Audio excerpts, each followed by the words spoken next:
সেটা হচ্ছে বন্যার্ত মানুষের জন্য আমাদের অনেক ভাইয়েরা, অনেক বোনেরা অনেকভাবে সাহায্য সহযোগিতা করলেন।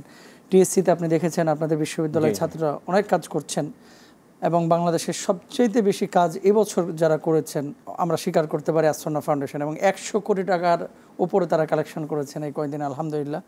তো এই যে কাজগুলো, এক সময় মানুষ শুধু নেওয়ার জন্য হাত পাততো, আর এখন দেওয়ার জন্য সিরিয়াল নিচ্ছে, একটা পজিটিভ বাংলাদেশ দেখা যাচ্ছে, আলহামদুলিল্লাহ।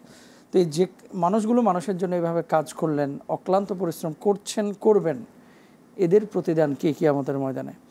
জাযাকাল্লাহ। 1 নম্বরের প্রতিদান যেটা বলবো, মা জাযাউহু ইল্লাল জান্নাহ, তাদের প্রতিদান নাই, কেবল জান্নাতই এদের প্রতিদান।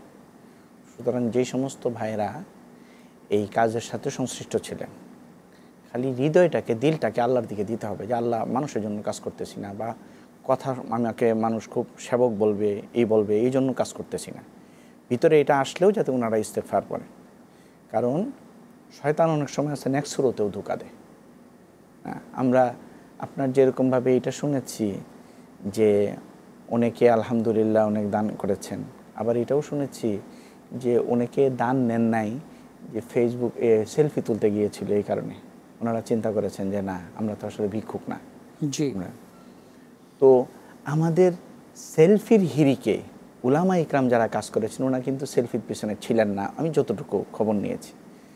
তো উলামা ইকরামের এই মনন মানসিকতাটাকে আসলে সর্বত্র ছড়াইয়া দেওয়ার দরকার। এখানে একটা হয়তো একটা হিড়িকে, একটা হুজুকে অনেকে ঝুঁকে পড়েছেন, কিন্তু তার হৃদয়ের সেই হিসাব নেন নাই যে আমি কেন যাচ্ছি। আল্লাহ সুবহানাহু রাসূল পাক সাল্লাল্লাহু আলাইহি ওয়াসাল্লাম বলেছেন যে তাকওয়া হা হুনা, তাকওয়া হা হুনা, হাত দিয়ে দেখিয়েছেন যে মূল বিষয় তো হচ্ছে আসলে হৃদয়ের। তো বিষয়টাকে এভাবে চিন্তা করতে হবে। দ্বিতীয় আরেকটা বিষয় হচ্ছে, আমি স্পষ্ট করে বলতে চাই এই কথাটি, যে দেখেন অন্য কোনো সংস্থার কিন্তু এত টাকা দেওয়া হয়নি। এটার দ্বারা বোঝা যায় যে বাংলাদেশের সাধারণ মানুষের এখনও উলামা ইকরামের উপর আস্থা আছে। সুতরাং আমাদেরকে আত্মতৃপ্তিতে ভুগলে হবে না, এই আস্থাটাকে আমাদেরকে ধরে রাখতে হবে। যত্রতত্র আমরা কাজ করা, বা যেখানে আসলে এই ধরনের সেলফির হিরিকে আমরা উলামা ইকরামরা যাতে না পড়ি, এটা আমাদের দেখতে হবে। জি। তৃতীয় বিষয় যেটা এখানে, সেটা হচ্ছে যে এইবার একটা অ্যাচিভমেন্ট আমাদের, গত আপনার কিছুদিন আগে যে প্যান্ডামিক একটা সময় গিয়েছে এই মানুষের, 2-3 বছর আমরা তো ঘর থেকে বের হইতে পারিনি। এই সময়ে কিন্তু আমরা শুনেছি যে অনেকে দুর্নীতি করেছে, যে রিলিফের চাউল মেরে দিয়েছে, এই করেছে। এখন কিন্তু এটা কেউ বলে নাই।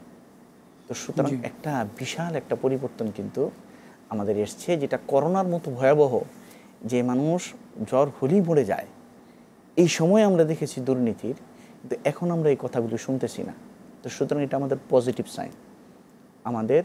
আমরা জাতিগতভাবেই আসলে আমরা উন্নত হয়েছি, এক স্টেপ উপরে গিয়েছি। সুতরাং এটা যাতে আবার অধপতনের দিকে না যায়, এই ব্যাপারেও সর্বোচ্চ ভূমিকা পালন করতে হবে উলামা ইকরামে। উলামা ইকরামকে বুঝাতে হবে যে মানুষের মধ্যে যখন ইখলাস থাকে এবং শুকুর থাকে, তো আল্লাহ সুবহানাহু ওয়া তাআলা লাইন শাকারতুম লাযীদান্নাকুম, আল্লাহ বাড়ায়া দেন। আর যদি ইখলাস না থাকে, ওয়া লাইন কাফারতুম, আর যদি শুকরিয়া না থাকে, তো ইন্না আযাবি লাশাদীদ। এরকম আল্লাহ না করুক, এরকম যদি আবারও আসে, আমি কয়টা এরকমভাবে করব, তখন দেখা যাবে যে আমাদের কাজগুলিতেও আপনার বেবরকতি চলে আসবে।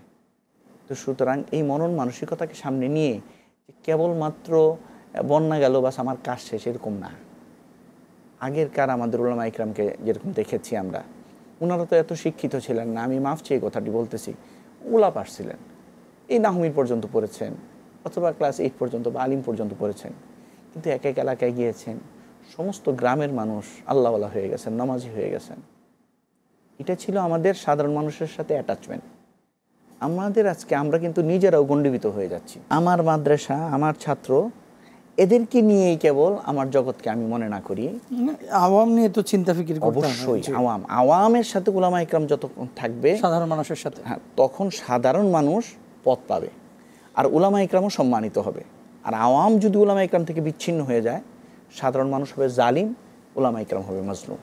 তো সুতরাং সাধারণ মানুষকে সঙ্গে নিয়েই আমাদের উলামা ইকরামের যে এই কাজ শুরু হয়েছে, এখন দেখা যাবে যে অনেকেই আসলে এই ধরনের উদ্যোগ গ্রহণ করবেন জি। এবং আমরা একটা বিকশিত, একটা সমাজবদ্ধ, একটা উদার বাংলাদেশ ইনশাআল্লাহ জি। আমরা